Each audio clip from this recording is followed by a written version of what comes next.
Exercise 2 का question number 14 कर रहे हैं हम।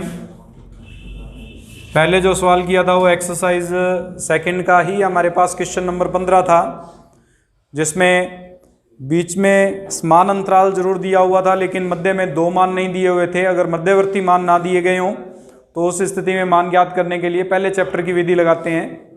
अभी यहाँ पे चैप्टर नंबर 2 के अंदर क्वेश्चन नंबर 14 में U15 का मान पूछा है, जबकि अंतराल समान दिया हुआ है। अगर समान अंतराल दिया हो तो न्यूटन ग्रेगरी फॉरवर्ड या न्यूटन ग्रेगरी बैकवर्ड फार्मूले में से कोई एक फार्मूला अप्लाई करते हुए फिर सॉल्व करेंगे।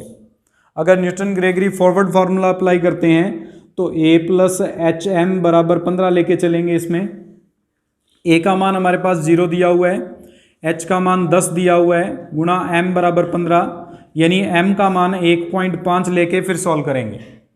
पहले डेल u निकालते हैं। डेल u का मान आ जाएगा 15, इसको हल करेंगे तो 35। फिर डेल स्क्वायर u निकालेंगे तो डेल स्क्वायर a को मान आ जाएगा 20।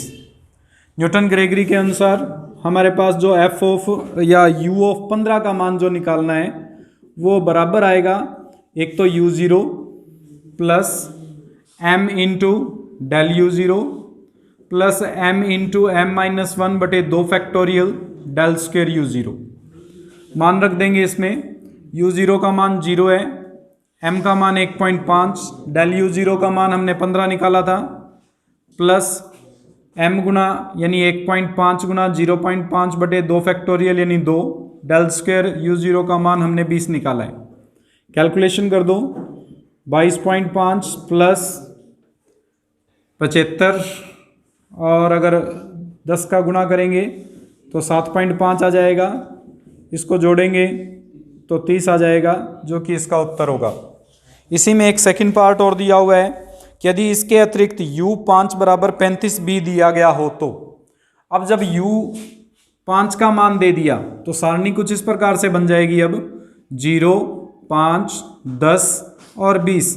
उसने 15 का मान पूछा है। अगर 15 को बीच में छोड़ देते हैं तो ये इक्वल इंटरवल नहीं बनता, लेकिन अगर 15 को इंक्लूड कर देते हैं तो इक्वल इंटरवल जरूर बन जाएगा, लेकिन 15 का मान हमें ज्ञात करना है। इसका मतलब सारणी के मध्य में उपस्थित कोई मान है जिसको ज्ञात करना है। यहाँ पे अंतराल के मध्य नहीं है, वो सारणी के मध्य ही कोई एक बिंदु है जिस पर हमें फलन का मान नहीं दिया गया, तो वो पहले चैप्टर के अनुसार होगा। पहले चैप्टर के अनुसार इसको करने के लिए यहाँ तो मान दिया हुआ है 0, ये मान दिया हुआ है 35, उसके बाद में है 15, ये मान हमें ज्ञात करना है, x मान लेंगे, और 20 का मान दिया हुआ है 50। प्रथम अंतर निकालेंगे। प्रथम अंतर हो जाएगा 35 माइनस 20, x माइनस 15 और 50 माइनस x।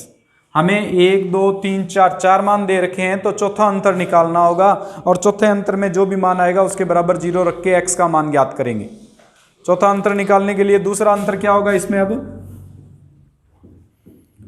ये हो जाएगा माइनस का 55, x माइनस प्लस 5 और 65 माइनस 2x। तीसरा अंतर x प्लस 60 और 60 माइनस 3x। चौथा अंतर निकालेंगे। चौथा अंतर आ जाएगा हमारे पास इसमें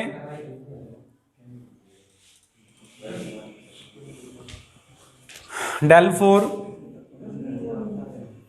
ये हो जाएगा 60 और 60। हमने इसमें से इसको घटाया था, माइनस 3x 60 रह जाएगा, इसमें से इसको घटाया था तो x प्लस 60 आ जाएगा। इन दोनों को घटाएंगे तो ये आ जाएगा 4x, माइनस का 4x। इसके बराबर 0 लेंगे तो माइनस 4x बराबर 0, यानी x का मान 0 आएगा।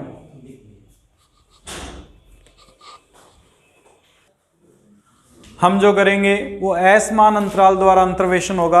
असमान अंतराल का मतलब इसमें h का मान सेम नहीं होगा, x के अंदर जो मान दिए गए हैं उनमें अंतर समान नहीं आएगा।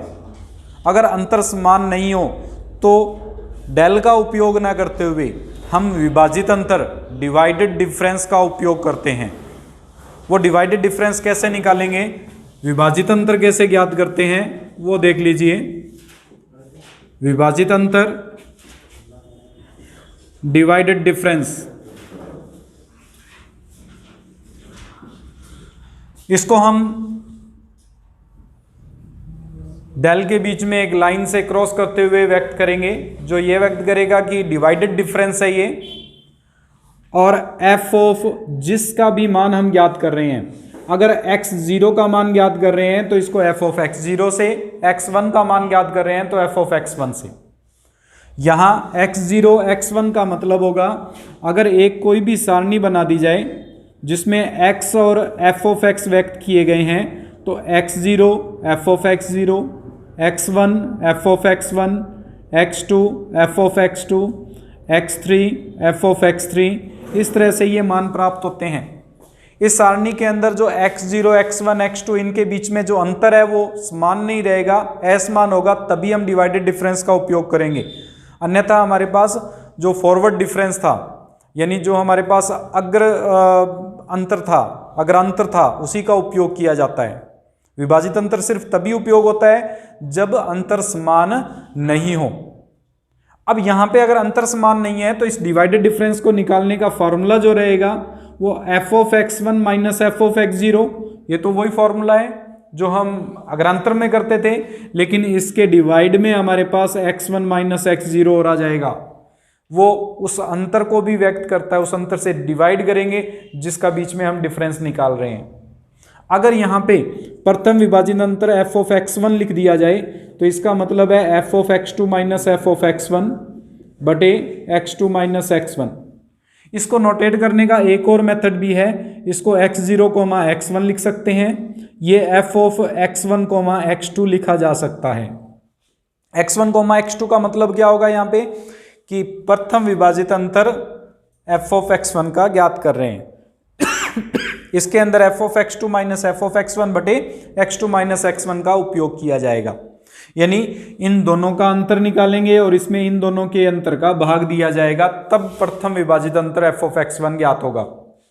इसी प्रकार अगर f ऑफ x2 x3 लिख दिया जाए तो इसका मतलब है प्रथम विभाजित अंतर f ऑफ x2, और इसको हम व्यक्त करेंगे f of x3 minus F of x2 बटे x3 माइनस x1। ये सभी प्रथम विभाजित अंतर को व्यक्त करते हैं। द्वितीय विभाजित अंतर, अगर सेकंड डिफरेंस निकालते हैं f ऑफ x0 के लिए, तो ये प्रथम विभाजित अंतर f ऑफ x1 माइनस प्रथम विभाजित अंतर f ऑफ x0 बटे x2 माइनस x0 को व्यक्त करेगा। ध्यान रखना है हमें, पहला अंतर जो निकाल रहे हैं ये प्रथम विभाजित अंतर है, तो वो हमारे पास आएगा f of x1 minus F of x0 बटे x1 माइनस x0। इसमें जब मान ज्ञात कर रहे हैं तो f of x2 minus F of x1 बटे x2 माइनस x1। इसका मान ज्ञात करेंगे तो f of x3 minus F of x2 बटे x3 माइनस x2, ये मान आएंगे। लेकिन जब द्वारा अंतर ज्ञात करेंगे, ये सारणी बनानी मोस्ट इंपॉर्टेंट रहेगी हमारे लिए। Del square F of X जब ज्ञात करेंगे तो इन दोनों का तो अंतर आएगा। ये तो प्रथम विभाजित अंतर एफ ऑफ x0 है, ये प्रथम विभाजित अंतर एफ ऑफ x1 है। हमें अंतर तो इन दोनों का लेना है, एफ ऑफ x1 और प्रथम विभाजित अंतर एफ ऑफ x0 का। लेकिन जब भाग देंगे तो यहाँ पे अब एक छोड़कर फिर इन दोनों का अंतर लिखा जाएगा, x2 माइनस x0 लिखा जाएगा यहाँ पे द्वितीय विभाजित अंतर में। जब भी दूसरा विभाजित अंतर लेंगे तो एक को छोड़ते हुए फिर उन दोनों का अंतर आएगा। अगर यहाँ पे मैं लिखूं इसका, यानी द्वितीय विभाजित अंतर f ऑफ x1 निकालें हम, तो द्वितीय विभाजित अंतर f ऑफ x1 का मतलब है प्रथम विभाजित अंतर x2 माइनस प्रथम विभाजित अंतर x1 बटे में। अब बटे में क्या आएगा, इसको लेते हुए हमने इसको छोड़ते हुए ये दोनों का डिफरेंस लिया था। अब की बार x1 को लेके चलेंगे, इसको छोड़ के चलेंगे और x3 का डिवाइड होगा, यानी x3 माइनस x1 से व्यक्त किया जाएगा। ये यहाँ पे जब अंतर निकालेंगे तो प्रथम विभाजित अंतर f ऑफ x2 माइनस प्रथम विभाजित अंतर एफ ऑफ x1 बटे यानी इन दोनों का अंतर, और उसके अंदर भाग देंगे हम x1 और x3 के अंतर का, यानी x3 माइनस x1 को लिखा जाएगा। ये सारणी बनानी मोस्ट इंपॉर्टेंट है और थोड़ी सी कंफ्यूजिंग रहेगी क्योंकि यहाँ पे हमारी गलतियाँ ज़्यादा होंगी, गलतियाँ करने के ज़्यादा चांस हैं, क्योंकि भाग जब देते हैं तो उसमें कंफ्यूज हो जाते हैं कि कौन कौन से को छोड़कर हमें भाग देना है, कौन से का अंतर लेना है हमें। वो अंतर कैसे निकालेंगे वो बार बार प्रैक्टिस से ही समझ में आएगा। एक और निकाल लेते हैं। मान लो तृतीय विभाजित अंतर एफ ऑफ x0 लिखना हो तो द्वितीय विभाजित अंतर एफ ऑफ x1 द्वितीय विभाजित अंतर एफ ऑफ x0 बटे में, अब तृतीय अंतर निकालना है, बीच में से 2 स्टेप छोड़कर फिर अंतर लिखेंगे। 2 स्टेप छोड़ेंगे, ये दोनों स्टेप छोड़ दिए, x0 और x3 का अंतर आएगा अब की बार, यानी x3 माइनस x0 लिखना होगा हमें। तृतीय निकाल रहे हैं, बीच में 2 स्टेप छोड़ोगे।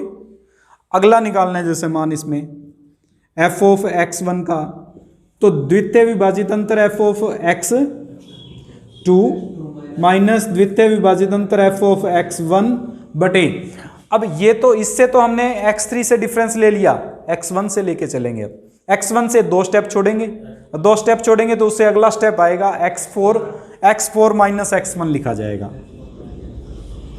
ये हमारे पास विभाजित अंतर कहलाता है। और जब भी असमान अंतराल आएगा तो विभाजित अंतर ज्ञात करते हुए फिर हम मान ज्ञात करेंगे। इसमें सिर्फ 2 ही सूत्र है हमारे पास, एक तो न्यूटन सूत्र है और एक लाग्रांज सूत्र है असमान अंतराल के लिए।